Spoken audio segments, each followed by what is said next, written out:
Hey guys, what's going on? My name is Bram and welcome to another Flutter SDK tutorial. Now the topic for today will be animations, and we'll be making this little preview application that I got running on my emulator over here. So without further ado, let's jump into the tutorial. Let's quit this application and let's go to the code. So I already created some boilerplates. I created a new Flutter project and in main.dart I created a new class called home, which is basically just going to be our background. So it contains a scaffold with a background color of blue, because like you could see in the preview application, our background color is blue, and as body I just got a center right now. But for real, if you are following along with this tutorial, then all of this should look pretty familiar. If not, I suggest watching some other tutorials, some of the previous tutorials, to get up and running with Flutter. So I'll be running this application now, and once that is running on my emulator, I'll come back to you guys. Alright, so we got our application up and running right now, and I know what you're thinking, not very exciting. So let's start off by creating our animation. So I'm going to do this in a new file. So in our library folder, let's create a new file, and I call this animation that we're creating a loader animation. So I'm going to call my file loader, but of course feel free to give it any name you want to. In here we need to import the material.dart file, and we need a class, and this class is going to be called loader, or whatever you want to call it, of course, and it's going to extend a stateful widget. Now we need a stateful widget because animations have state, and that state values, those values of the animation change over time. So we need to keep track of the state, thus we need a stateful widget. So in here we override our create state methods, create state, and let's call our state loader state. And of course we need to create that loader state widget or state. So class loader state extends state of loader, and we're also going to add with SingleTickerProviderStateMixin, and that's a long word. It looks pretty intimidating, and I'll come back to it in, later, but for now just add it and don't think too much about it. Let's write down our boilerplate. We got widgets, build context,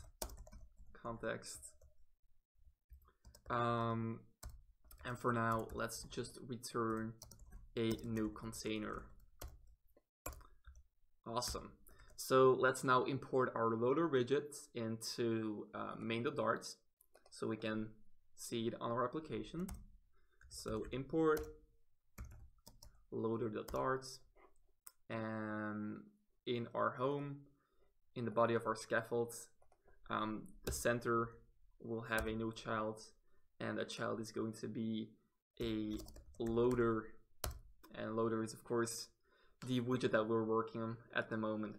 Now of course if I reload this application, you'll see no change at all, because loader is pretty much an empty container right now. So let's start getting some visuals here. So for an animation we basically need two things. We need a animation controller, and we're going to call this controller for now, and we also need an animation, and it's going to work with doubles. So for now don't think too much about it, but we're going to work with an animation and doubles, so therefore the double generic, and we're going to call this animation, just simple, plain and simple. Now the animation controller should be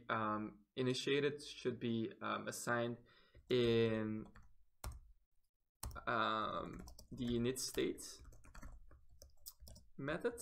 So let's do that real quick. Super.init state. Alright, so let's assign our controller to an actual animation controller. So that looks a little bit like this. Controller equals new animation controller, and the animation controller is going to take a duration. So that's just going to be a new duration. In here we can choose between days, hours, microseconds, milliseconds. Let's take milliseconds because we don't want our animation to be too long.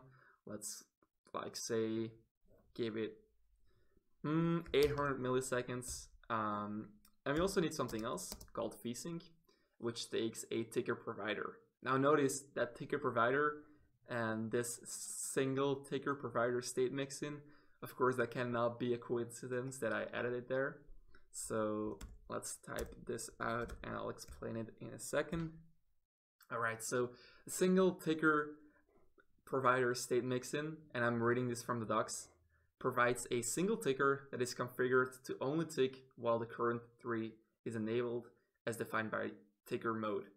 And so what a ticker actually is, a ticker calls its callback once per animation frame. Alright, so now we know what a SingleTickerProviderStateMixin is, or at least we kind of know, we can pretend that we know what it is. But what exactly is this vsync? What does it do for us? So vsync will make sure that no unnecessary resources are used by our device. So for example, if I have an animation that goes off screen, it will be useless to calculate everything for that animation when it's off screen. So vsync handles that for us. Alright, that's all I'm gonna say about it. I actually don't know more about it, so if you want to know more about it, go read the docs, of course. Alright, so now we can create our animation. Our animation is going to be a new curved animation, and the curved animation is going to take a parent. That parent is going to be our animation controller, which we called controller, of course, and it's also going to take a curve. Now the curve is going to define how our animation behaves in a sense, but more about that in a second. So let's just take curves dot ease in, ease out. You know, if you work with video in any sort of, you know what this means, but if you don't, it will become a lot clearer when we got some actual visuals on our screen. So don't worry too much about it. So what we actually also need to do is add a so animation.add listener.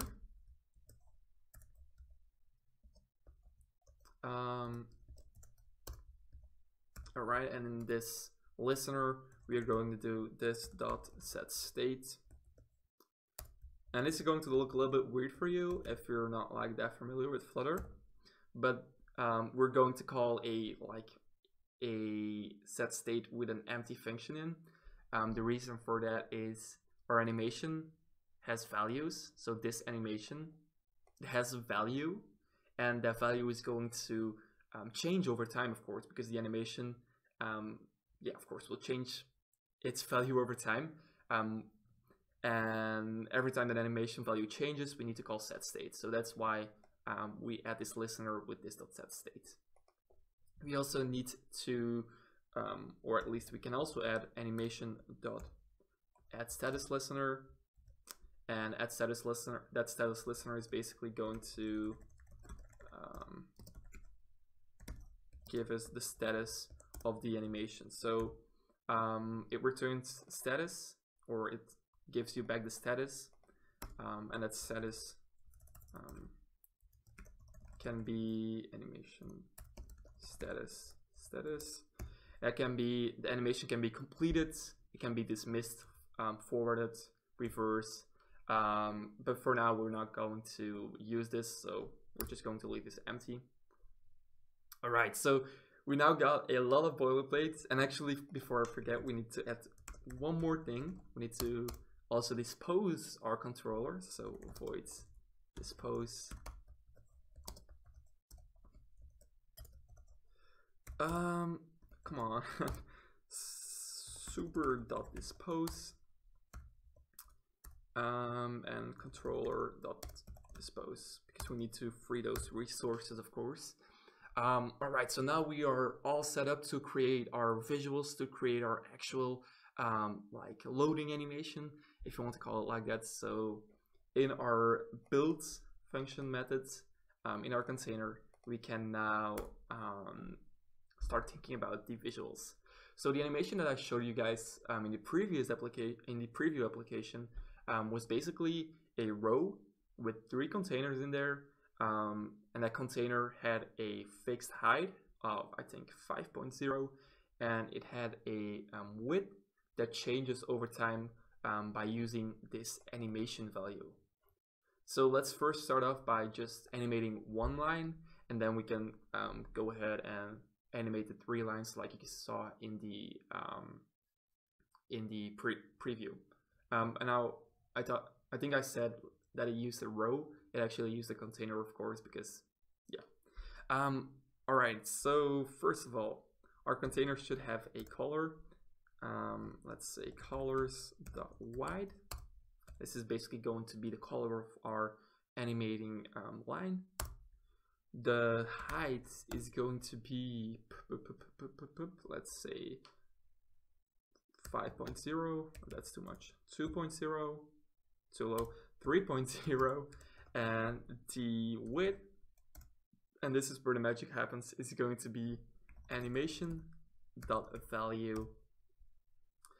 Now let's talk about the animation value. So the animation value with curved animations will range from 0 to 1. So it's going to be 0, 0.0, 0.1, 0.2, and over time it will go to 1.0, right? We could give the animation a different range by using tweens. So for example, start by -200 and go to 500, but we're just using a simple animation right now, so we're not going to do that. So basically what I'm saying is this animational value will always be somewhere between 0 and 1. Now a width of 1 is going to be very small, so we're going to do something like times 50.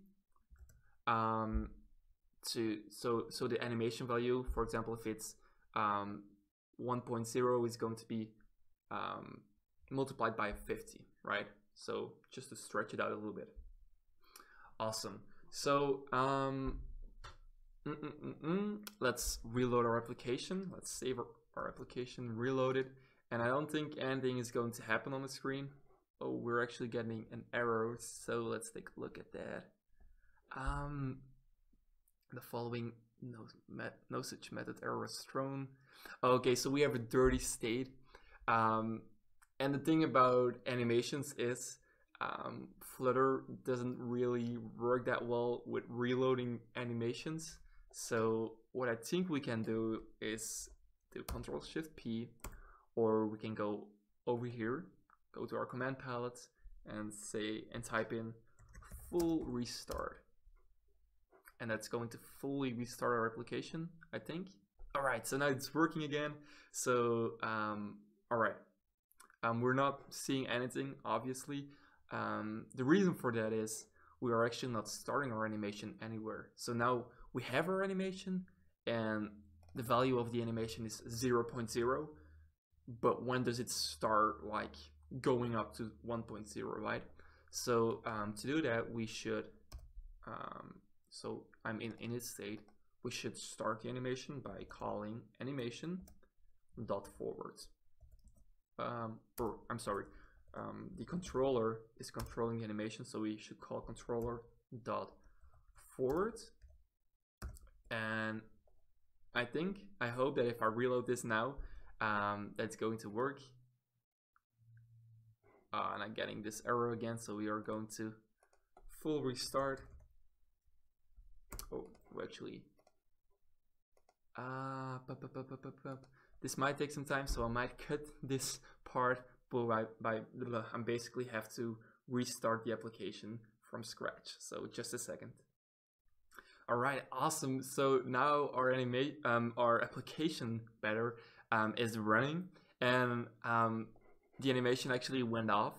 So, but you know, the animation only displays once. So now another thing with Flutter is we could hot reload this application to try to restart the animation, but because the animation has a state and quick or how is it called? Quick restart, whatever it's called. It's called hot reload. Hot reloading preserves the state, so the animation value is going to be 1.0 even after the hot reload. So to actually display our animation again, we should fully restart our application. So let's take a look. This should not take too long. And all right, you guys saw the animation. Awesome.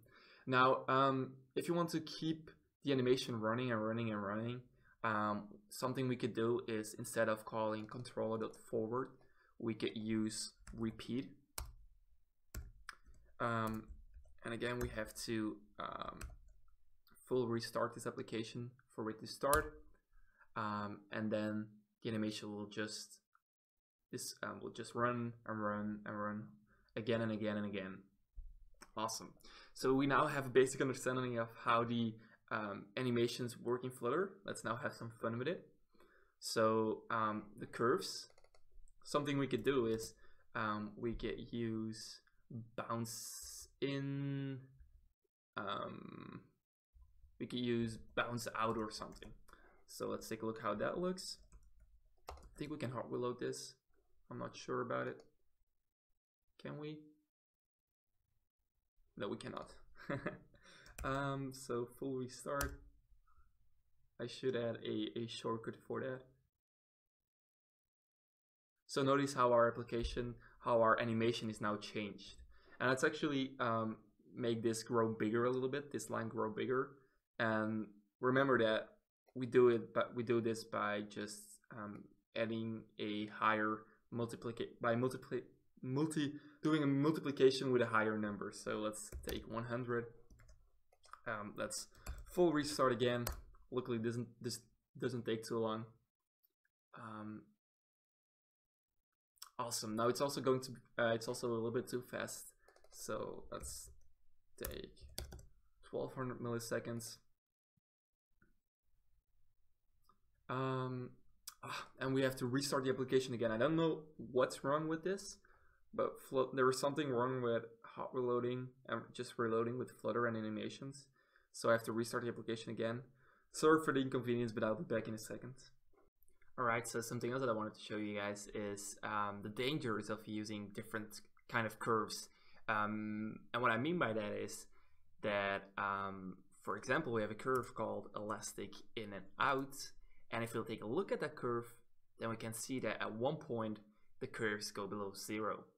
Now, this wouldn't be a problem if we wouldn't be using it for the width, because the width of our container should always be a positive value, or should be 0, but should never be negative, because that would throw an error. So be sure to not use elastic in, elastic out if you're not wanting to use negative values, of course. But elastic out looks pretty cool for our application, so I'm going to use elastic out for now. All right. That's going to reload, hopefully. All right. So now we can start creating like our 3 line animation as in the previous in the preview application. So in our build method, we're going to copy and cut the container, and we're going to return a new column instead.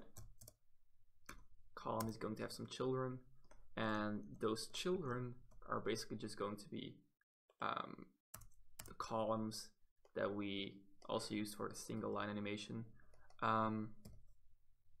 So oops. So we're going to need 3. 1, 2, 3, and in the preview application, the first line was the longest, I think. The second line was like in the middle of the two.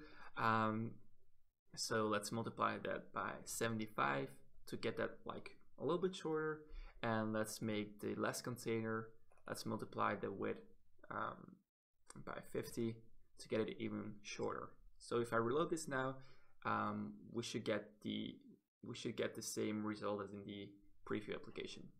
Alright, so our application is reloaded, and like you can see, something is wrong. Our animation is at the top for some reason of the screen, so we can fix this easily by, of course, setting the main axis alignment for the column to main axis alignment dot center, and that should fix that. Now also the lines are like glued together, so we should add some padding between them. This should not be that hard, that difficult. So padding, new edge, insets only, and it's going to inset the bottom by, like, say 5.0. And let's copy this and also paste it here. If we now reload our application, then we should see the same animation as we did in the preview application, and we do, so that's awesome. Alright, so that concludes our tutorial for today. I really hope you guys enjoyed it. I know that a lot of parts didn't went that smooth. I know that some parts in the video look maybe a little bit laggy, and that's totally because of my computer. The Flutter issue also because of my computer. My computer is running extremely slow today, so I'm really sorry about that. But I still hope you guys enjoyed it. If you have any criticism, any comments on the video, any questions, feel free to ask them down in the comments below. Also, the code will be open source on GitHub, of course, like usual, as usual. And yeah, I'll see you guys in the next video. Bye.